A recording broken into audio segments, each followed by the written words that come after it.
Muito bem, muito bom dia, pessoal. Espero que vocês tenham passado aí um ótimo domingo, tenham descansado um pouco, tenham aproveitado aí as suas famílias, né? Que isso é muito importante, isso rejuvenesce a gente, é ou não é? Poder conviver aí de perto, intimamente, com as pessoas que a gente ama, né? E espero que vocês estejam aí com as baterias recarregadas para a semana, né? Muita gente acha segunda-feira o pior dia da semana, mas não é, não. É o, é o melhor dia da semana, pô, né? Então vamos começar com ânimo, hein? Com ânimo.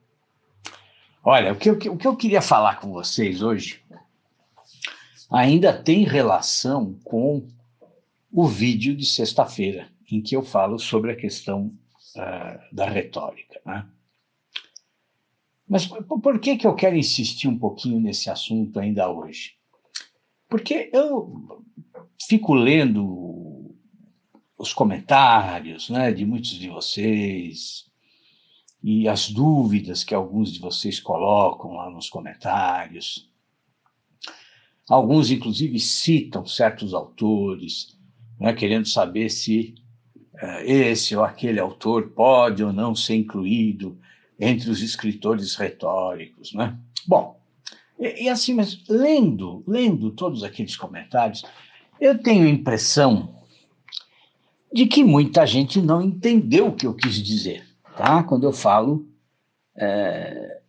de texto retórico. Por quê? Porque eu tenho a impressão que muita gente está achando que se o texto tem muitas palavras, né? Se uma descrição, por exemplo, é muito longa, então é necessariamente uma descrição retórica, né? Mas não é assim, pessoal. Não é assim. Tá? Vejam, a literatura não é uma coisa assim esquemática, compreende? Então, vamos tentar entender as nuances, tá? As nuances do texto literário. Tá? Isso é muito importante. Então, para a gente começar a reflexão de hoje, vamos voltar ao início do vídeo, né, da última sexta-feira, em que eu falo sobre o Álvaro Lins. Vocês devem estar lembrados, né? E o que o Álvaro fala? O Álvaro fala que a frase desproporcionada, né, ou seja, a frase retórica, é a frase em que as ideias são magras e as palavras são gordas. Ou seja, né, tem um excesso de palavras, né, as ideias são magras, as palavras são gordas. Ou seja, tem um excesso de palavras para uma ideia que é muito simples, para uma ideia que poderia ser tratada de forma muito mais objetiva. Compreendem? É isso que ele está dizendo. Agora, vamos pensar um pouquinho, né? Vamos fazer uma reflexão. E se o texto fosse gordo de palavras, mas também fosse gordo de ideias? Será que ia ser um texto retórico? Claro que não. Claro que não. Por quê? Porque as palavras iam corresponder plenamente às ideias que o autor quer transmitir. Isso é a essência. Isso é a essência, gente. Né? E vamos pensar mais um pouquinho. E se o texto fosse magro de palavras? Magro de palavras, mas fosse gordo de ideias. E aí? Ia ser retórico? Também não, claro. Por quê? Porque ia demonstrar que que o autor conseguiu criar significado, né? Criou conteúdo com um pequeno número de palavras. Então, vocês percebem? Quer dizer, esse é o cuidado que o escritor precisa tomar. No texto precisa haver sempre uma correlação a mais perfeita possível entre palavras e ideias. Tá? Não importa o seu estilo. Tá? O seu estilo pode ser qualquer um. Você cria o seu estilo de escrita. Certo? Mas o essencial é isso. Quer dizer, se para a história que você está contando você precisa realmente de muitas palavras, use essas palavras, use.